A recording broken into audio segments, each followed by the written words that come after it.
En el tiempo que yo fui ministro, cada 25 días caía un jefe de un grupo armado. ¿Qué tan grave te parece, por ejemplo, el daño que le ha hecho este gobierno a las relaciones diplomáticas con otros países? Pero lo que pasa hoy, hay dos cosas que no nos gustan. Uno, la incoherencia de que el gobierno se haya rodeado de los mismos corruptos, pero los peores corruptos de todos.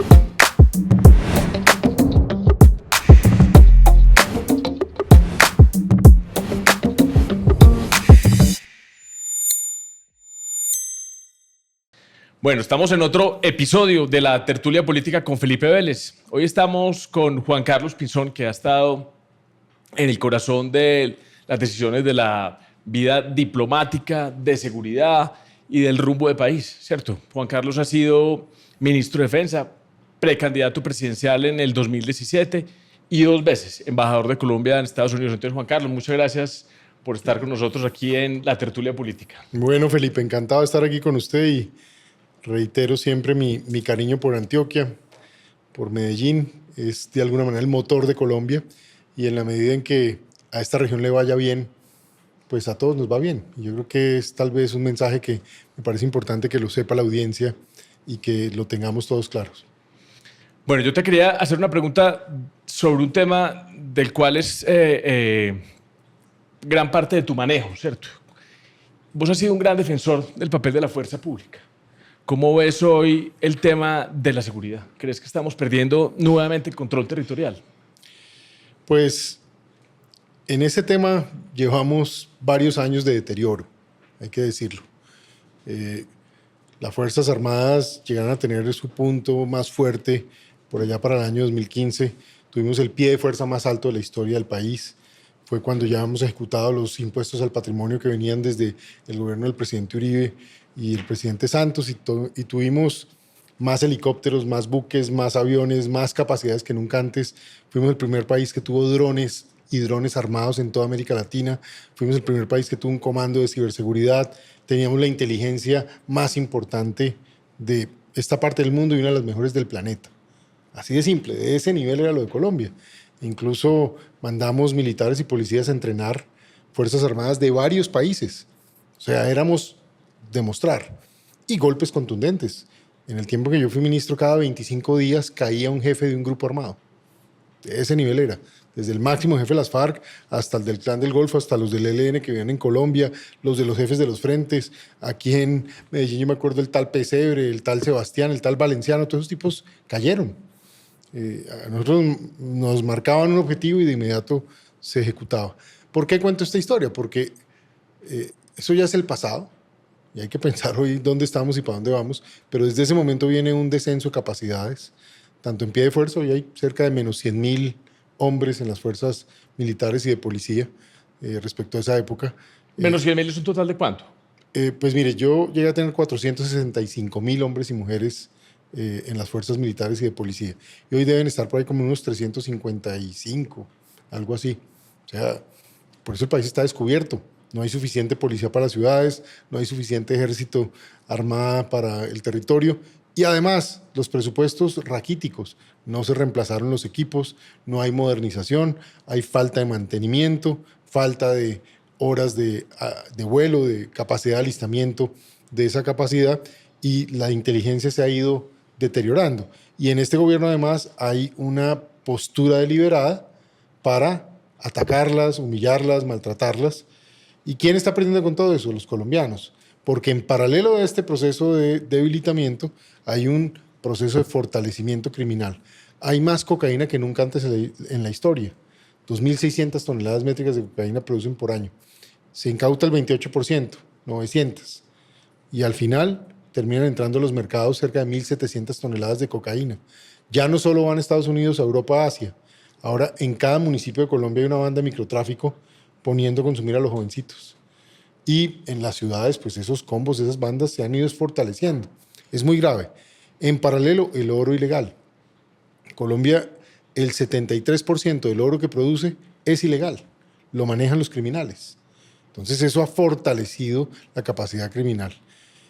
Los colombianos, el ciudadano común y corriente de cualquier municipio, de cualquier ciudad que siente hoy miedo, la extorsión disparada y el homicidio ha venido empezando a crecer poco a poco. Entonces estamos ante un escenario absurdo. Y el eslabón de la seguridad es clave cuando funciona el eslabón de la justicia. Y en justicia sí que tenemos también un problema. A la gente que capturan la dejan fácilmente libre. Criminal de lesa humanidad que haya le dan estatus de gestor de paz, senador por la paz, llámelo como quiera, pero es un premio permanente. Al criminal corrupto lo liberan, lo mandan de casa por cárcel. Y al atracador, al extorsionista, ese que saca un arma o le pega una puñalada a alguien por un celular, la probabilidad de que en muy poco tiempo esté en la calle es alta. Y si se queda en la cárcel, nos va peor todavía. Las cárceles controladas por los bandidos, las cárceles escuelas del crimen. Y no hay rehabilitación, no hay resocialización, no hay disciplina. Entonces es realmente una situación muy preocupante. Aquí el país tiene que volver a pensar a fondo en estos temas y volver a abordar esto. Oigo a veces personas que suenan como perros que ladran. Y bueno, hay algunos que no creemos mucho en ladrar, sino más bien hay que morder y frente a la criminalidad llevarse el pedazo completo.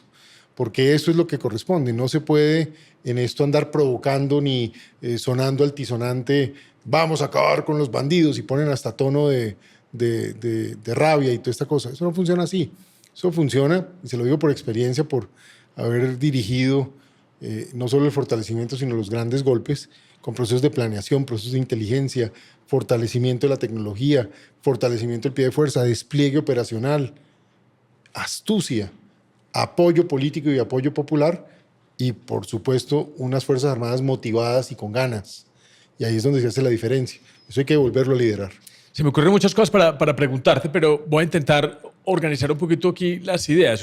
Ahorita hablabas de todos estos bandidos que se capturaron de Pesebre y todos estos que lideraron las estructuras criminales de Medellín, que están hoy todos recluidos en la cárcel. Y ahora andan negociando con ellos. No, y manejando las rentas criminales casi que desde una federación, todos reunidos, protegidos, ¿cierto? Yo creo que ese no debería ser el derecho de las cosas. ¿Qué opinas de todo este tema de la paz total? Yo creo que esto...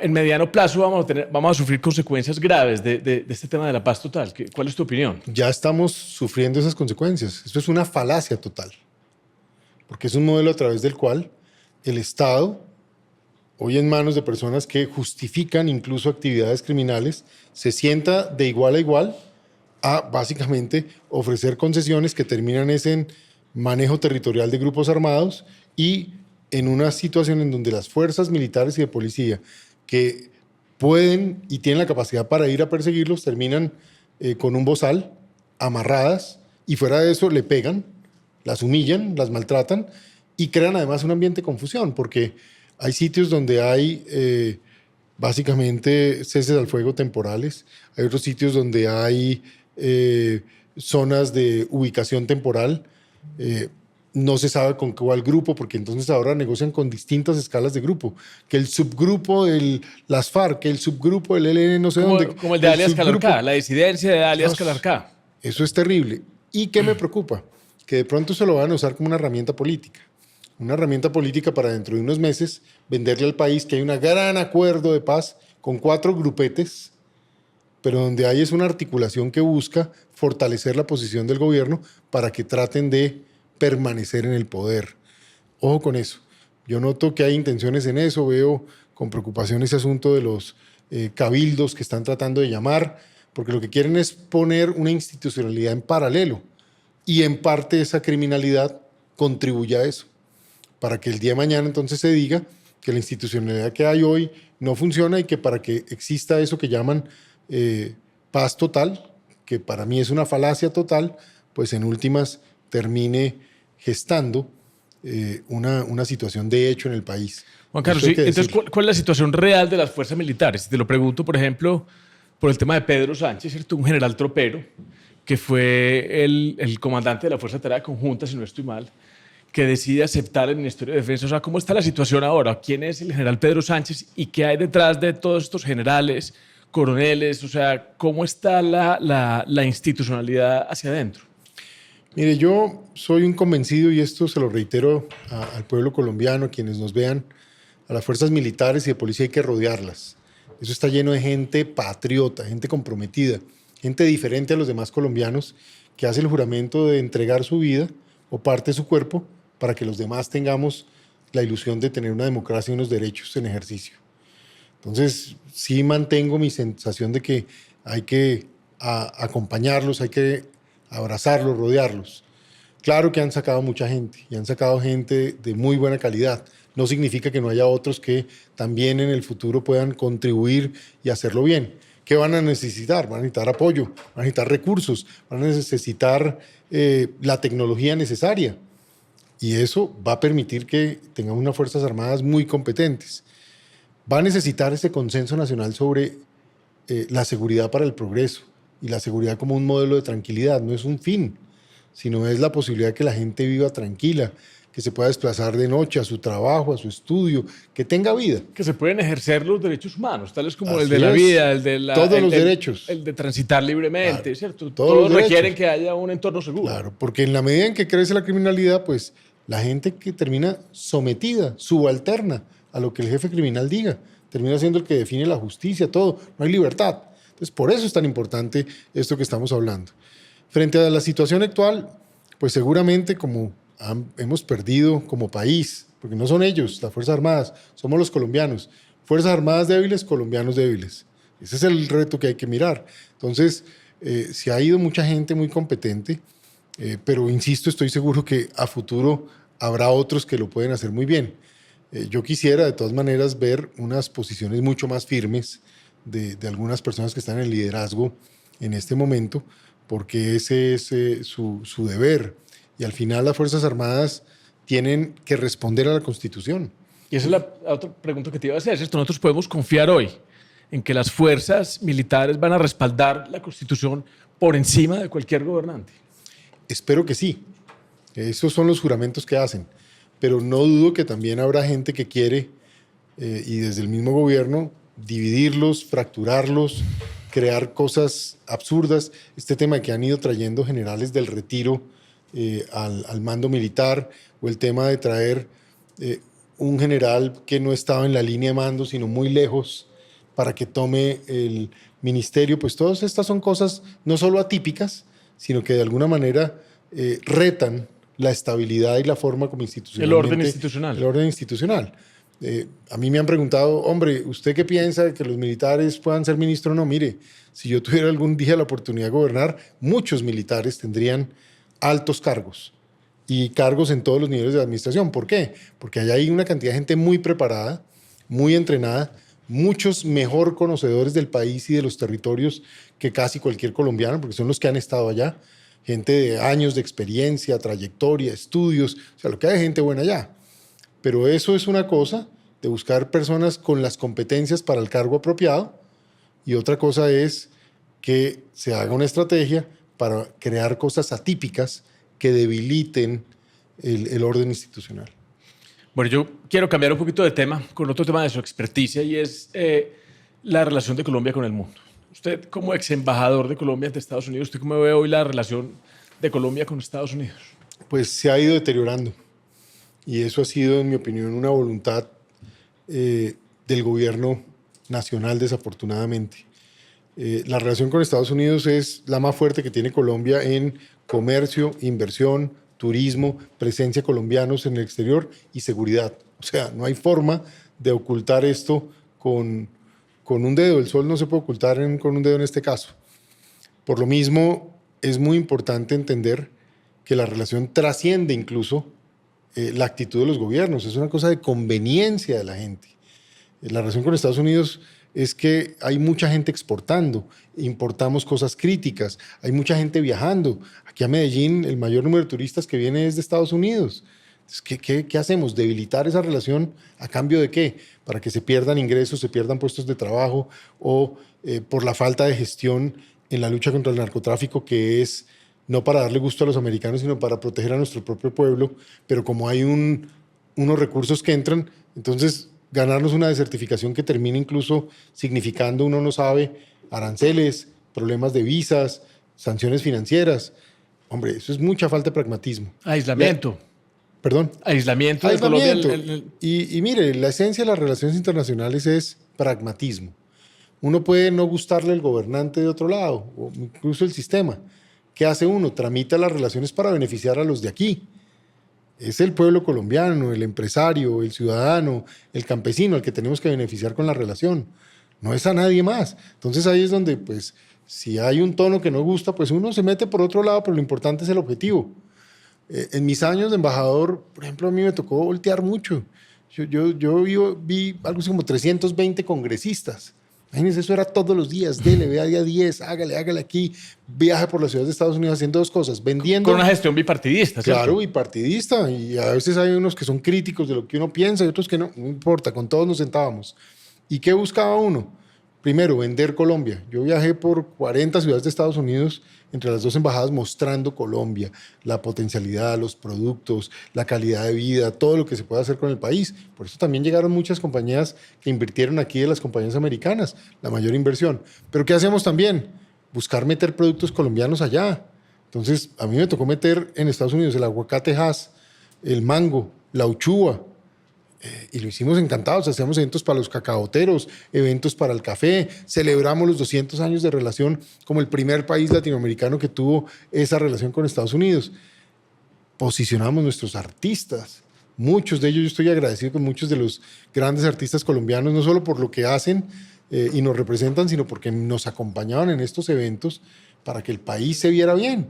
Y cuando esto se logra, pues mire, a mí al final no me importaba si el presidente de ese país decía una cosa u otra o en qué tono, sino qué era lo que estaba esto significando para más exportaciones, más empleos, más oportunidades, más respeto en la relación, más recursos para la seguridad, para la justicia, para los programas sociales. Ese es el pragmatismo. Claro, y fuera de Estados Unidos, ¿qué tan grave te parece, por ejemplo, el daño que le ha hecho este gobierno a las relaciones diplomáticas con otros países, como por ejemplo Israel, con el que había una cooperación en materia de seguridad gigante? Bueno, y sin mencionar los desfases que nos contó Álvaro Leiva en su carta con Turquía, con Alemania, hasta con el propio gobierno de China. A mí me duele mucho que Colombia se haya convertido en un hazmerreír internacional en este tiempo. Y eso es en lo que estamos. La gente, cuando ve a Colombia hoy desde el exterior, no ve el país serio, no ve un país gobernado con diligencia y con altura, sino es un país que ahora se vuelve protagonista es por hacer cosas disonantes, por escándalos en otros países, por las voladas del que ejerce la presidencia. En fin, eso está muy mal, porque al final yo creo en las instituciones y en la democracia, y el presidente de la República, uno puede haber votado o no por él, gustarle o no, pero representa la dignidad de todos los colombianos. Entonces, cuando hay ese tipo de mal comportamiento, se pierde prestigio para el país, terminamos castigados todos los colombianos, no nos beneficiamos en nada. Con la relación con Israel fue una cosa absurda, porque la gente puede tomar posiciones sobre si le parece que Israel reacciona bien o no, pero lo que sí es cierto es que hubo un ataque terrorista y una masacre de miles de personas por un grupo criminal que asesinó civiles desarmados. Y aquí terminaron fue dándole la razón a quienes cometieron ese acto. Eso no significa que la reacción después haya que apoyar todo o no, pero ese país, Israel, ha sido un aliado de Colombia en los momentos difíciles. Cuando incluso otros países no nos ayudan, Israel ha estado ahí. ¿Por qué dañar esa relación? Digamos, ese es un tema. Lo que ha pasado con el tema de Venezuela es muy, muy triste. Es decir, ocurrió un fraude y Colombia decidió jugar para favorecer lo que le convenía al régimen de Maduro que cometió ese fraude. Es decir, ¿dónde está la defensa de los derechos humanos y la democracia histórica que ha hecho Colombia? E incluso eso genera sospechas. Entonces uno dice, esto lo está haciendo el gobierno porque es en lo que cree. O sea, aquí van a ser capaces de hacer cosas que violentan la ley y no va a pasar nada porque así lo sienten. Muy grave precedente, porque el país tiene que tener unos valores ahí muy claros. Son unos valores selectivos. Pero como vos decís, causa una interrogante de pronto si lo que está anticipando es convertirnos en un país como ese, ¿cierto? Donde no se respetan las diferentes ramas del poder. Y por eso fue tan débil o inexistente esa condena al robo de las elecciones en Venezuela. No sé si será hilar muy delgado de pronto. No, yo lo veo claro y como mínimo la pregunta hay que hacerla. Uno no puede tener este tipo de posiciones. Lo que pasó con Ecuador, entonces no reconoce al presidente de Ecuador, pero ahí se aparece allá. Y estaban muy bravos los ecuatorianos. Yo leía algo de un diario publicado en Ecuador de un trino que escribió el presidente Petro. Estaban completamente disgustados de un irrespeto histórico. Definitivamente vamos arrastrando todo lo construido al paso del gobernante. Y ahí le dejo otra perspectiva. Va a China, porque Colombia tiene que tener relaciones con todos los países. China es una gran potencia, hay cosas que podemos hacer con ellos. Es más, el país ya viene haciendo negocios con China. Importa demasiadas cosas y eso le hace daño a nuestra industria. O sea, hay un déficit comercial muy grande, pero también hay cosas positivas, que la obra del metro en Bogotá, que las vías aquí en Antioquia. Bueno, hay trabajo para hacer conjuntamente. Se va para China y, para desgracia, al mismo tiempo fue el presidente de Brasil y el de Chile. El de Brasil llevó una misión de 100 personas, la mitad empresarios, hicieron una cantidad de convenios de cooperación y fuera de eso, los empresarios, negocios para generar empleo, vender cosas, riqueza. Exención de visa, exención del visado. Ahí está. Chile más o menos hace lo mismo con una misión más pequeña. Y Colombia se trae una carta que lo único que hace es irritar al mejor aliado que tiene el país. O sea, ni estrategia hay. Entonces, hasta para los chinos, Colombia termina siendo un hazmerreír, porque el tema es, bueno, si vinieron acá, ¿de qué vamos a hablar? Seamos serios, a ver, nada, ni siquiera eso. Muy triste. Bueno, ¿y cuál es su posición? Ahora pasando, nosotros, digamos un poquito la excusa de estas conversaciones son cambiar un poquito esa visión del disparate diario que propone el gobierno nacional y que, digamos, la gente, sobre todo aquí en Medellín, Antioquia, conozca la visión de esos posibles liderazgos que puede tener el país en el 2026. Entonces, ahí viene esta pregunta. Y está Juan Carlos Pinzón construyendo una candidatura presidencial para el 2026. ¿O desde qué lado quiere usted aportar a esto que se viene? Usted narró muchos puntos de mi hoja de vida y se lo agradezco, pero no contó como con algunos que son más recientes. Recuerde que yo fui presidente pro Bogotá. Me dediqué a pensar un poco sobre los temas de planeación en el país, de planeación urbana, de planeación de políticas públicas, de alianzas público-privadas y academia, en fin. Eso es muy importante. Y dos, los últimos 3 años he sido profesor en la Universidad de Princeton de Economía y Geopolítica, de estas 2 ramas. Y por lo mismo he estado pensando cómo se desarrollan los países, cómo progresan los países y al mismo tiempo cómo este cambio geopolítico se convierte en una enorme oportunidad para un país como Colombia, que tiene potencial agroindustrial, potencial de energético, potencial en minerales y una población bastante grande que puede ser educada. Estamos en el sweet spot, como dicen en inglés, en el punto perfecto para sacar provecho de esta situación internacional.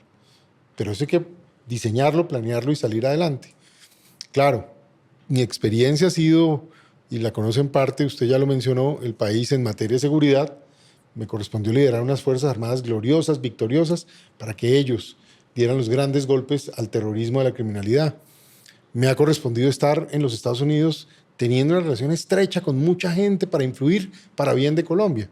Entonces, todo eso me pone a andar por el país, a caminar por el país, pero también le digo, yo hoy no soy candidato, hay como 50 candidatos. Eso no le cabe al país un candidato más. Entonces, uno dice, el país debe estar más bien pensando y analizando qué se necesita para salir adelante. Porque siendo justos, Petro no trajo todos los problemas del país. Los problemas ya estaban aquí. Yo no tengo duda que los ha agravado y que ha deteriorado más la situación del país. Pero cuando él se vaya, como se debe ir, no se va a llevar los problemas. Van a quedar aquí. Entonces se va a requerir un liderazgo muy firme, de mucho carácter, de mucho conocimiento de los temas de seguridad, de los temas económicos, de los temas internacionales y con mucha capacidad para articular sectores incluso distintos a los que representa. Porque el país tiene que corregir el rumbo y al mismo tiempo tener una perspectiva de futuro y esperanza. El país no puede seguir en esta situación en donde todo se mira es como con espejo retrovisor, de para atrás, sin una ilusión y sin una nueva agenda que acelere la posibilidad de mejores ingresos para los colombianos. Es que mire, este país bien manejado 20 años, con las potencialidades que tiene, se convierte en un país rico, puede terminar con un ingreso per cápita de unos $30,000 dentro de 20 años, pero hay que arrancar el 7 de agosto del 26. Entonces, ese 7 de agosto hay que arrancar con todo. Yo no soy candidato, como le dije. Yo estoy analizando si debo ser candidato o no. La decisión que me llevaría a participar es que sienta que los colombianos quieren unas soluciones serias, una posición donde de alguna manera quieran apoyar este planteamiento que estoy haciendo. Y si siento ese apoyo, estoy dispuesto a participar, pero no quiero simplemente venir con una aspiración personal, porque yo le digo una cosa, yo estoy listo para jalar el carro, mañana mismo si me tocara. Me siento listo, me siento comprometido y estoy dispuesto a ofrecer ese servicio a mi país, a mi gente, a nuestro pueblo. Pero si el país no quiere eso, yo igual amo mi país. Luego yo voy a estar empujando este bus. Voy a ser un ciudadano que empuje este bus, porque a mí lo que me interesa es ver que el país progrese, que salga de esta situación y que coja un rumbo de futuro. Sí quisiera que quienes lleguen al poder, si los colombianos no les interesa que sea un caso como el mío, no lo soy hoy ni siquiera candidato, que por lo menos quienes lleguen tengan la capacidad de sacar adelante Colombia. Eso para mí es muy importante. O sea, estás dispuesto pues a sumar fuerzas para contribuir. Pero entonces Sí. ya no estás en Princeton, estás de lleno acá en Colombia, esperando a ver si de pronto es la oportunidad para ser precandidato o candidato presidencial. Pues estamos en el periodo de vacaciones allá en Princeton, así que ya terminamos clases. He estado este mes y medio recorriendo el país. Lo hago con mucho gusto. No me es ajeno. Hay gente que se mete a la política para conocer a Colombia y conocer los sitios. Hombre, yo conozco Colombia de esquina a esquina. Tal vez de mi generación, Dios me premió. Y ¿Cuántos no tengo años tenés vos, gratitud. Juan Carlos? Yo tengo 53. Pero pues yo conozco toda Colombia, de todos los departamentos, todas las capitales, más de 700 municipios, los parques naturales, mucho. Pero también en estos años he ido a conocer el mundo y me he enfocado en ir a los países que han progresado. Y me he ido a ver por qué progresaron los países. ¿Por qué si típicamente son más pequeños que Colombia, tienen menos riqueza natural, tienen poblaciones con menos potencial y terminan teniendo bolsillos más ricos que los colombianos? Y al final he encontrado dos cosas. Porque hay orden, seguridad y Estado de Derecho. Y por el otro lado, porque llegan a consenso sobre temas críticos. Por ejemplo, la educación. Por ejemplo, hacer uso de los recursos naturales para pagar todo un sistema de bienestar social. Porque invierten en fondos soberanos a futuro, en ciencia y tecnología, para recrear oportunidades. Todo eso es lo que yo vengo viendo. Y yo digo, no es sino articular esto en Colombia y salimos adelante. Pero si el país, por ejemplo, tiene un problema de seguridad que es serio, yo digo, ¿cómo van a buscar, no sé, como un médico de ortopedista para resolver un problema de neurología? Entonces, eso es lo que yo también digo, ojo, hay que ponernos en esa perspectiva porque el país tampoco tiene más tiempo que perder. La pirámide poblacional de Colombia se está envejeciendo.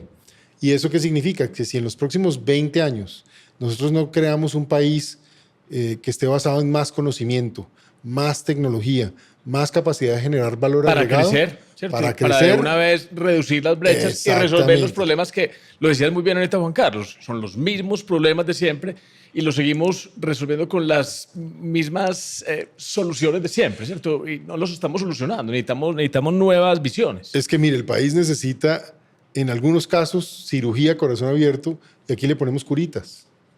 ¿Cómo es posible que Colombia, un país rico, como ya dijimos, aquí hay petróleo, carbón, gas, hay oro, hay cobre, hay cobalto, hay níquel, hay otros minerales por incluso verificar y explotar, hay potencial agroindustrial, uno de los más importantes del mundo, hay agua, hay biodiversidad que nos genera incluso riqueza de ADN en el tema de la biotecnología. Hay sol, hay viento. Hay sol, hay viento.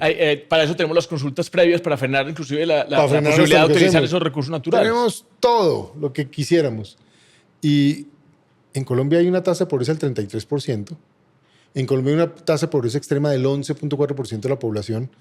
Para ponerlo en términos prácticos, hay 6 millones de personas en Colombia que escasamente tienen una comida al día. 6 millones de personas en Colombia que posiblemente no tienen baño, sino letrina. No les corre el agua potable. No están conectados a la energía eléctrica. Por Dios.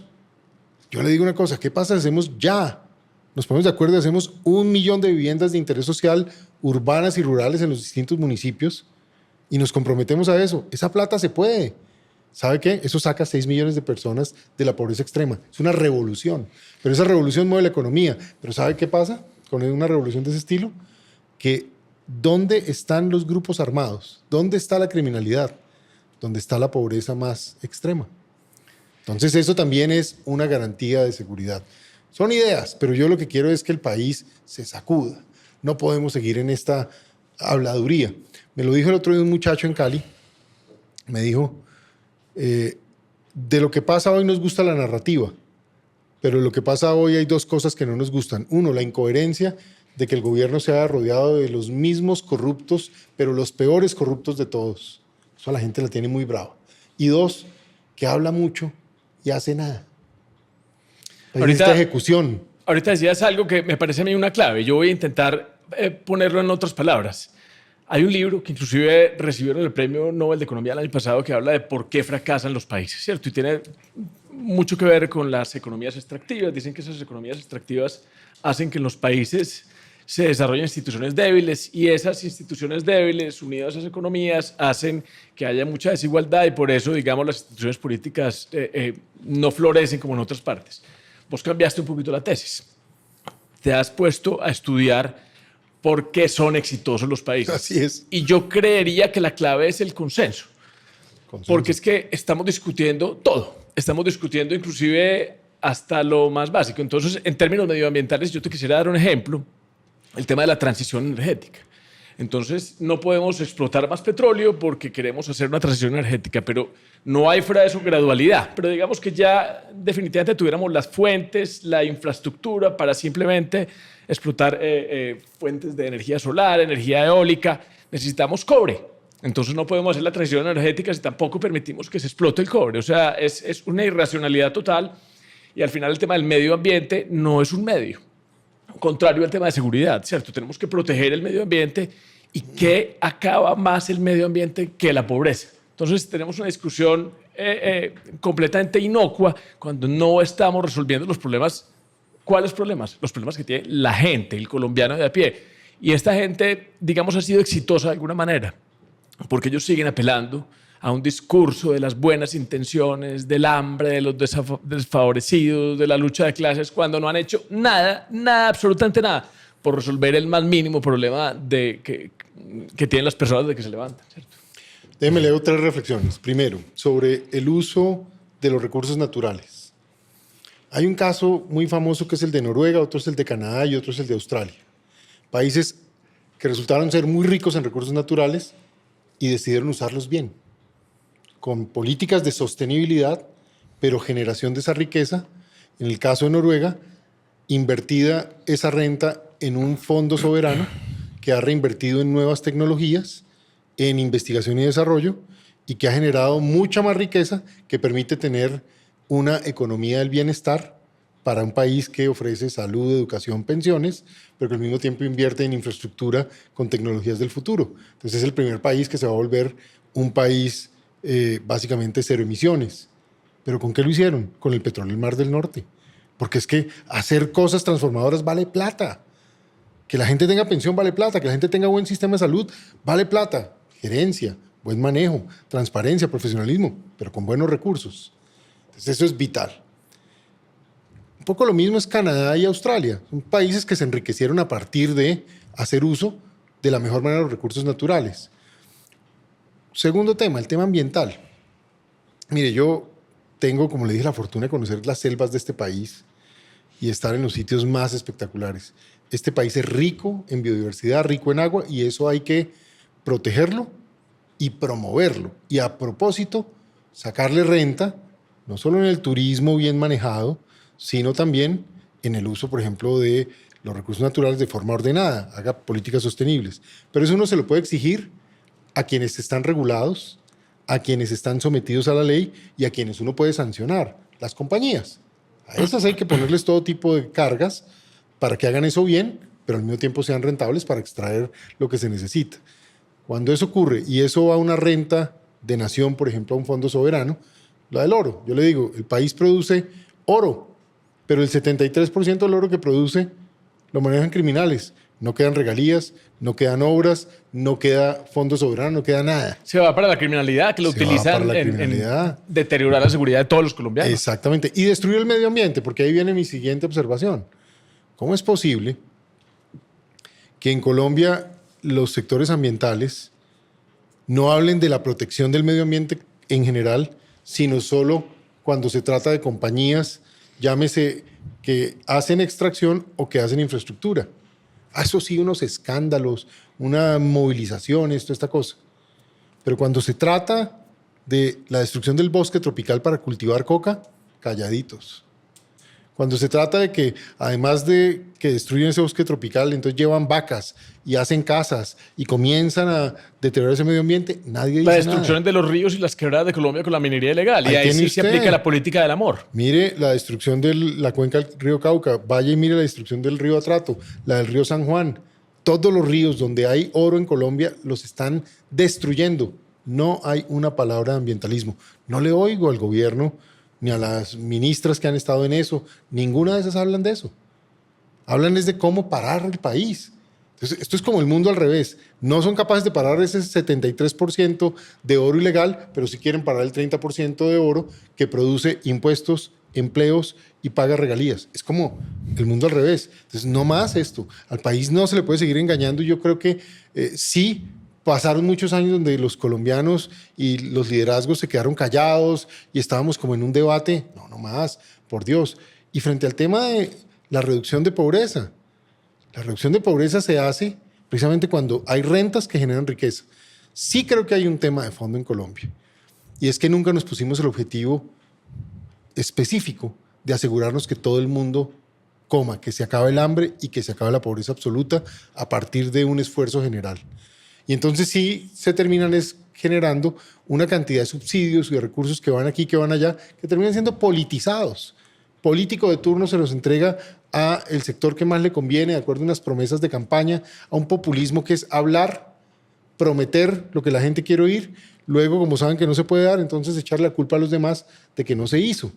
Ese me parece que es un tema que hay que abordar con franqueza, y siento que a Colombia hay que hablarle ya con mucha tranquilidad, con mucho respeto, sobre todo porque la gente se da cuenta, lo sabe, pero al mismo tiempo con la claridad de cómo son las cosas. A mí me gusta mucho que usted me hable de propuestas de país. Y es claro, usted es economista, que en medio de una discusión de una reforma laboral, donde la informalidad es superior al 50% y en gran 61%. parte de gente que se autoemplea, nosotros lo que necesitamos es más empresas para que haya más empleo, menos informalidad, y eso aumente un poquito la calidad de vida, ¿cierto? En esos términos de hambre, de política de subsidios, de retórica de lucha de clases, yo quería resaltar esa contradicción. Pero me quiero devolver un poquito al tema de mecánica electoral, que no se nos vaya a ir por irnos otra vez a esa visión de país. Y es, usted fue candidato a vicepresidente de Vargas Lleras, ¿cierto? Se lo pregunto porque yo quiero que usted me cuente, ¿usted cómo ve? Usted me dice, no, es que hay muchos candidatos ahora. ¿Usted cómo ve la posibilidad de Vargas Lleras o de candidatos de pronto que tengan menos reconocimiento? ¿Cómo ve la posibilidad de que alguno de ellos surja? ¿Y usted cómo va a surgir la posible candidatura de Juan Carlos Pinzón si usted no arranca a empezar a martillar sus ideas? ¿No cree que ahí ese esperar entre un mar de candidatos, le estoy dando dos preguntas en una, hace que de pronto nunca se pueda hacer realidad esa candidatura? La primera era la de cómo ve ahora las posibilidades de los jugadores, ¿cierto? De Vargas Lleras, de la centroderecha, del uribismo. Pues mire, varios temas. Lo primero, un poco precisarle. Yo recogí firmas en el año 2018. Tal vez la persona que más le reconoció en firmas en ese momento fue a Sergio Fajardo y después fue a mí. O sea, 800.000 firmas, ¿cierto? Sí, yo saqué y recogimos como 900 y pico mil de firmas y nos reconocieron como 800.000. Eso fue un número muy importante para una persona que nunca había participado en nada de política. Yo nunca había estado en política, nunca. Había sido funcionario y era un funcionario tecnócrata que obviamente por las preocupaciones que vi en ese momento de lo que implicaba romper el consenso en seguridad por cuenta de los acuerdos de La Habana y las cosas con las que estuve en desacuerdo, como que hubieran soltado la lucha contra el narcotráfico y se inundara el país de coca, o que no le dieran un tratamiento digno a nuestros militares y policías, pues me llevó a mí a participar en política y a sentar una posición. saqué las firmas y me inscribí como candidato a la presidencia. Yo alcancé a ser una semana candidato a la presidencia, pero luego, hay que decirlo, en política si a la gente no le dan recursos, puede haber hasta el apoyo popular, pero sin los fondos económicos la gente no puede continuar en esa competencia. Y ahí fue cuando hicimos un acuerdo con Germán Vargas y me volví fórmula vicepresidencial. Quise contar esa historia porque a veces la gente la olvida. Mi segundo punto frente a su pregunta es, Colombia necesita hoy una unión muy grande. Nadie va a poder gobernar Colombia. Nadie va a poder solo. Hay que hacer hoy un llamado a la unión. ¿Sabe qué me ha pasado en estos días? Cuando recorro el país, converso con estudiantes, empresarios, los mismos medios de comunicación, la pregunta es, ¿y cómo va a ocurrir una unión? Entonces yo hoy hago ese llamado a la unión de los que puedan participar para hacer el cambio que el país necesita y lanzar a Colombia al futuro. Ese es el tipo de acuerdo. Entonces, ahí hay que gestar una unidad. Ahora, en política la unidad se hace a través de fuerza política. Entonces, hay encuestas, hay primarias, hay consultas, y ahí se va decantando. Hay unas convergencias como previas a cualquier escenario electoral. Exactamente. Y estamos a tiempo de eso. Entonces, usted me dice, bueno, ¿y cómo va a ver los de adelante y cómo va a ver los de atrás? Yo, por lo que he leído en los datos y cifras, el 80% de colombianos todavía no está pensando en quién votar. Las encuestas que hacen típicamente sirven para mirar el reconocimiento de las personas. Pero si usted mira muchos de los países, incluso casos de elecciones en Colombia, buena parte de las personas que llegan son cosas que se deciden en los últimos 2-3 meses y eso ocurre a partir de un proceso de convergencia y de ya reconocimiento y un posicionamiento de una campaña que hay que correr indudablemente. Exactamente, y cada cosa en su momento, pero simplemente para participar de la política por una aspiración personal, pues hombre, hay gente que lo hace para ser alcalde, otros lo hacen para ser senador, otros lo hacen porque era el sueño de su vida estar en eso, otros lo hacen porque sienten el llamado de poder contribuir al país. Pero para entrar en esa conversación que converja en una posible unión hay que lanzarse o prelanzarse, ¿o no? Pues yo creo que lo más importante hoy es qué necesita Colombia futuro. Porque es que, ojo, el hecho de que haya muchas personas aspirando no significa que en todos los casos existan las competencias para cumplir con el cometido del país. Enfrentar los problemas críticos que tenemos hoy y fuera de eso tener una visión para mover el país hacia un mejor destino. Entonces ahí es donde, por ejemplo, esa conversación a mí me parece muy importante para los colombianos. Porque ¿qué sentido en este recorrido? Que cuando uno habla en estos términos, la gente quiere reflexionar. La gente no quiere hoy todavía decir el presidente es A o B. No les gusta nada o casi nadie. Esa es la verdad. No hay nadie hoy que realmente pueda decir eso es lo que va a pasar.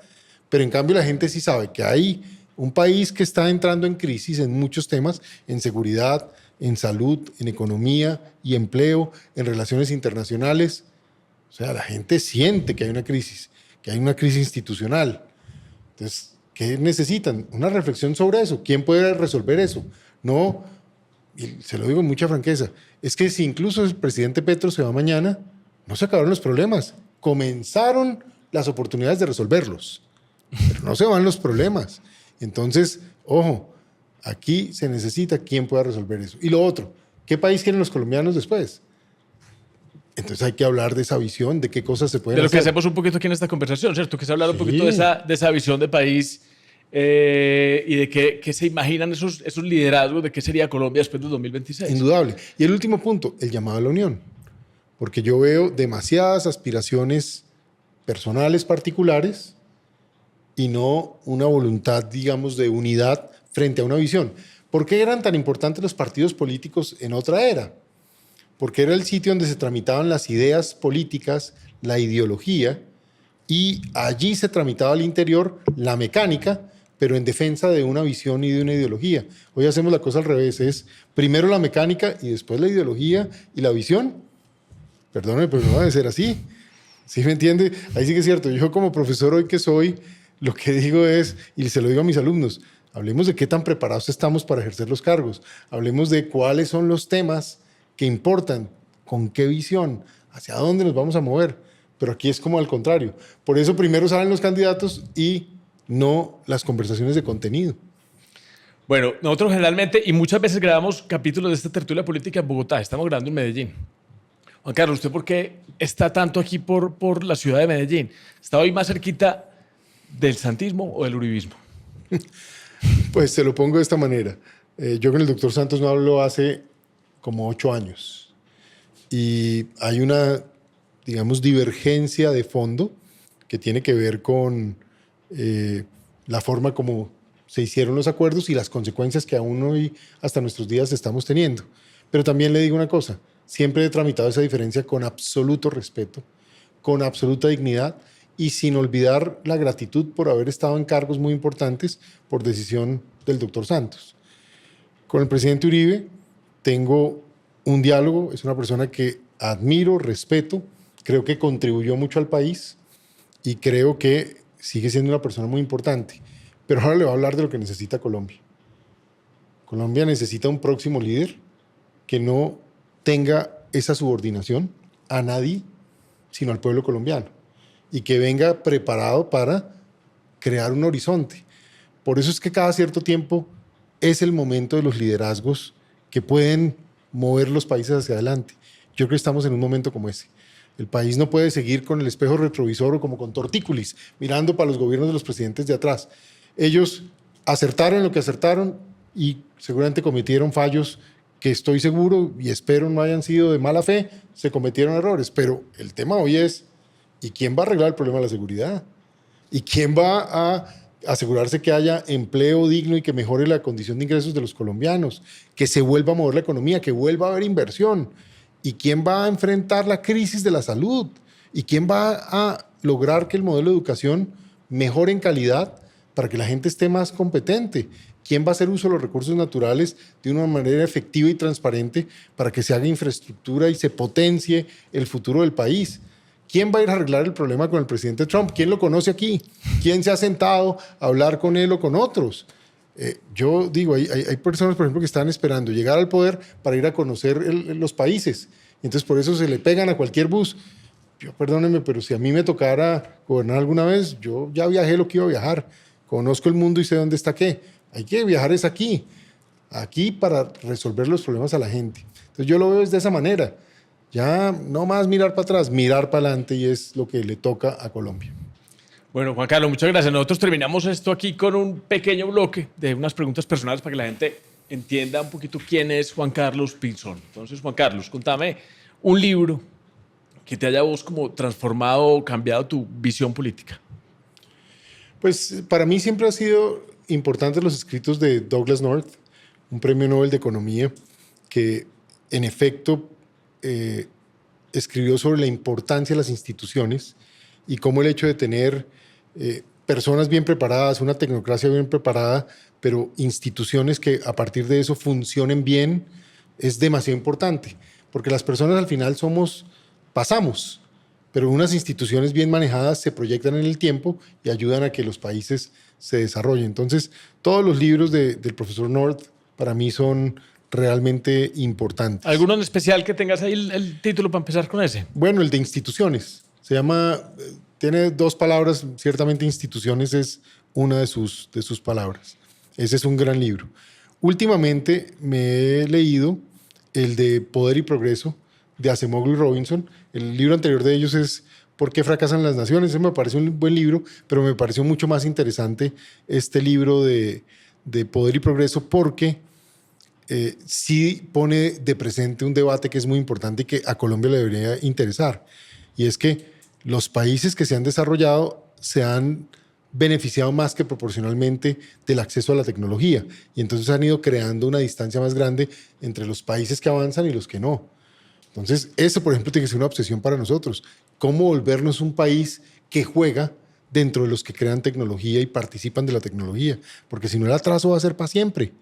Entonces, yo sí creo que ese es el tipo de cosas. Súper. Y últimamente me leí un muy buen libro sobre temas de inteligencia artificial y el impacto de la inteligencia artificial tanto en las economías como en la geopolítica, que fue el último libro que dejó escrito Henry Kissinger y que escribió en conjunto con Eric Schmidt, el hombre que manejó Alphabet, Google, pues por muchos años y demás, que eso es muy interesante porque son los libros que hacen diferencia. Y finalmente, como pensador en temas estratégicos y en temas de el deber ser de las guerras y demás, siempre hay un gran libro que más o menos cada 30 años lo renuevan. Y lo renovaron hace un año, que es se llama en inglés Makers of Modern Strategy, que es Hacedores de la Estrategia Moderna, que es todo el pensamiento histórico y al mismo tiempo moderno sobre la evolución de los conflictos, la geopolítica, la aplicación de la fuerza, las razones por las cuales los estados tienen que proteger a sus ciudadanos y a partir de allí generar su desarrollo.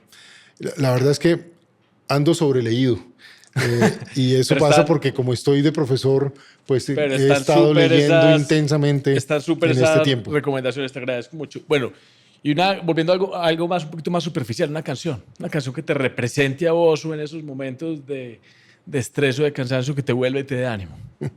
Hay una canción que a mí me encanta y no es tan popular y cuando yo cuento esa canción dicen, bueno, pero usted debe buscarse una canción popular. Pero a mí, yo digo lo que es. Y yo quiero que la gente sepa eso, que hay transparencia, puntos de vista, franqueza. Una canción que se llama Nessun Dorma, Nadie Duerme, que forma parte de una ópera y que la versión que a mí me transforma es la que canta Luciano Pavarotti, que fue el mejor tenor, por lo menos que yo vi vivo. Y es muy emocionante, muy emotiva, así que óiganla, porque es muy linda. Es chévere, la ponen a todo volumen. Sí, me llena de energía, me llena de emoción, me motiva, me ilusiona, me pone a pensar, en fin. Pero yo tengo una cosa con la música que a veces la gente no sabe, y es que yo soy muy crossover. Yo le oigo reggaetón y me encanta.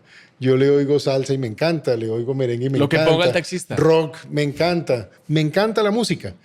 Y según el estado de ánimo, como que pongo una cosa u otra, pero yo tengo un playlist, mejor dicho, con todas las de la ley. Eso tiene de todo y me divierte mucho. En este tiempo, por ejemplo, cuando voy a dictar clase que me toca manejar un par de horas para llegar, eso yo en mi carro con mi playlist y oigo de todo y me lo gozo. Y te conecta con Colombia. Mucha música de acá. Mucha música de acá y mucha cosa que me emociona. ¿Sabe que esa canción, a ver si me acuerdo del nombre por un segundo, que me pone a vibrar con Colombia, es La Tierra del Olvido, esa versión que hizo Carlos Vives con Maluma, con Fanny Lu, con los de Chucky Town, con, creo que no Chucky Town, sino el otro grupo, La Herencia Timbiquí, este hombre llanero que tiene esa voz que canta con tanta emoción. Uf, esa canción a mí me saca a veces, me aguda los ojos de puro amor por Colombia, se le hincha uno el corazón. Y cuando estás allá afuera, ¿qué comida te hace falta así de Colombia? Una comida así típica, la que más falta te hace. Yo soy un comedor de frijoles con arroz todo el que puede, pero sabe que hay una cosa que está pasando, de las cosas buenas que ojalá la globalización no se pierda en ese sentido, es que cada vez uno consigue más comida de la tierra nuestra en otros lugares. Entonces, el otro día, por ejemplo, fuimos allá a un supermercado y encontramos pan de yucas, pan de bonos, plátano verde, carne, plátano verde. Entonces, pues ahí uno se va adaptando y va comiendo. Plátano verde, chicharrón, ya de todo. Chicharrón, de todo, sí. Lechona. Me encanta la lechona tolimense y también me he comido mis lechonas allá afuera. Ahora, también le digo, cuando uno viene aquí al país, es que o recorrer el país, como le digo, es que yo este país lo he recorrido de arriba abajo tantas veces. Sí, el pescado frito sabe buenos en la costa. Y la lechona. Los frijoles saben buenos son acá. Me comí una cazuelita de frijoles aquí. Eso es lo que hay que hacer en todos lados. Ahora que estuve en Cali, el otro día me comí unas marranitas y un aborrajado con una lulada. Eso es Colombia. Eso no hay forma de replicarlo. De comérselo en otra parte. Yo le digo, es que ahí es donde uno dice, este es el mejor país del mundo. Solo depende de nosotros que todo el mundo lo sepa. Oiga, Juan Carlos, y déjenos con esta última. Una anécdota, así mejor dicho, que lo haya marcado especialmente y que de pronto, para que nos tire aquí ese cuento, de pronto que nunca haya contado en público. Esa debió preguntarme antes, con eso pensaba bien y le decía. Pero no, yo tengo muchas anécdotas porque me ha tocado mucha cosa en la vida. Yo tengo anécdotas de reuniones con presidentes del mundo, de los Estados Unidos, con líderes mundiales, con profesores, pero al final... Pongamos una pues bien presente, una anécdota con Trump. No, le voy a contar una cosa. Al final los temas son más las vivencias que yo sentí en Colombia. Y es decir, en los años de ministro de Defensa, realmente las decisiones que tenía que tomar, los momentos que vivimos, las decisiones cuando hacíamos las grandes operaciones. Hay gente que ha pasado por los ministerios y pues hacen más la parte política. Yo realmente estuve metido en toda la cosa operacional. Entonces tengo muchas anécdotas. Unas felices y otras sin final feliz. Pero sabe que si usted y yo hacemos esta reunión de nuevo y esta ¿La va a pensar? conversación, no, me voy a venir con varias anécdotas para contarle casos. Vamos a tener que repetirla. Un capítulo de puras anécdotas. Un capítulo de puras anécdotas y le digo que nos dan horas porque hay mucha cosa que se ha vivido. Oiga, Juan Carlos, muchas gracias por estar aquí con nosotros. Le agradezco muchísimo. Muy querido. A usted, Felipe, muchas gracias. Muy querido y encantado de estar aquí. Muy amables.